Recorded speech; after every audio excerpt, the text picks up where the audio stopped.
What's the biggest difference, in your opinion, of running a brick and mortar successfully versus e-commerce store?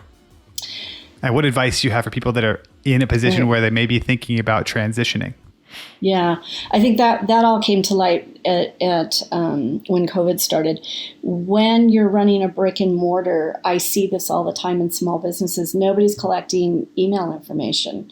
Nobody's collecting any of your information. They're just like, yeah, thank you, and send you out.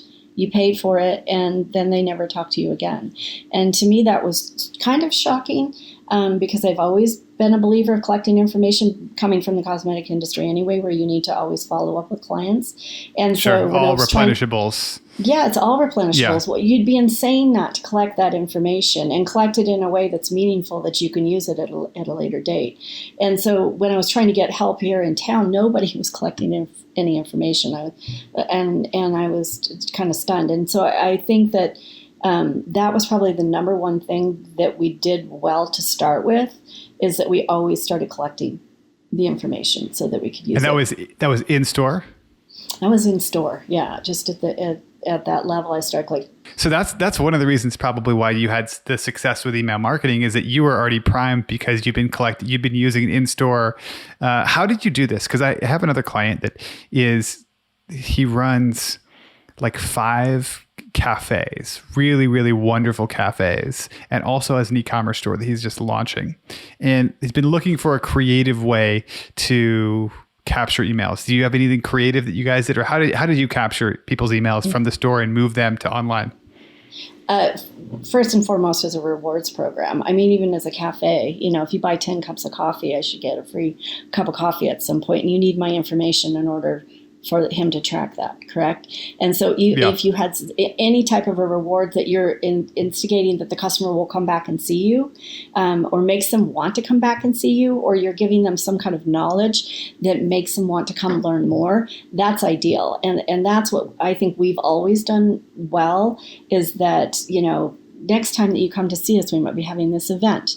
That could be in a cafe for sure too as well. But it depends on the platform. If they're on Square, which is restaurant driven, right? They can just use Square's restaurant rewards program or whatever it is, and start getting phone numbers and emails. And we that I think is the easiest, simplest thing you can do, is give them a reason to come back.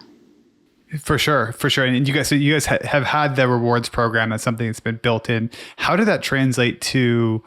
Are you still doing it with your store, your online store? How has it translated? Has there been any differences between what's worked in the store versus what works for you online?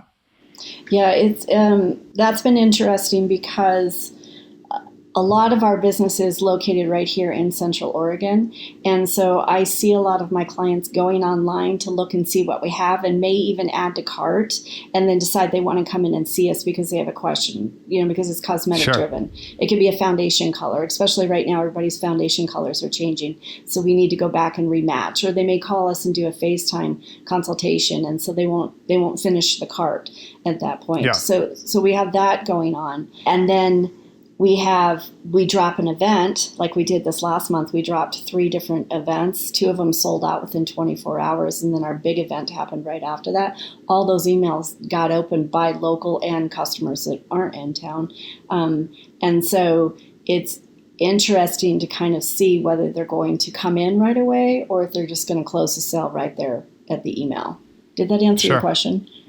Yeah, it did. I think so. I think I was just more like behind the technology. Are you to be able to run something in store, because you're using Shopify POS as well? Mm-hmm. Yeah, everything's Shopify. And so the rewards program that you guys use, is that one that translates like online and in person? It's the exact same. Do you have any software recommendations? Yeah, Smile. We're on Smile. Okay.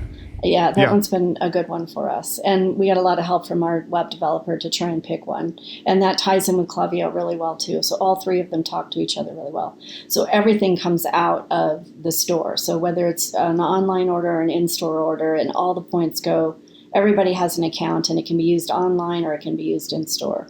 So everything talks to each other. And that I don't think was possible a few years ago. I don't think so either. Now, when I first started, it Yeah. wasn't. I had all kinds of patchwork things going on, and that's what made it so complicated. And now it's so much more seamless.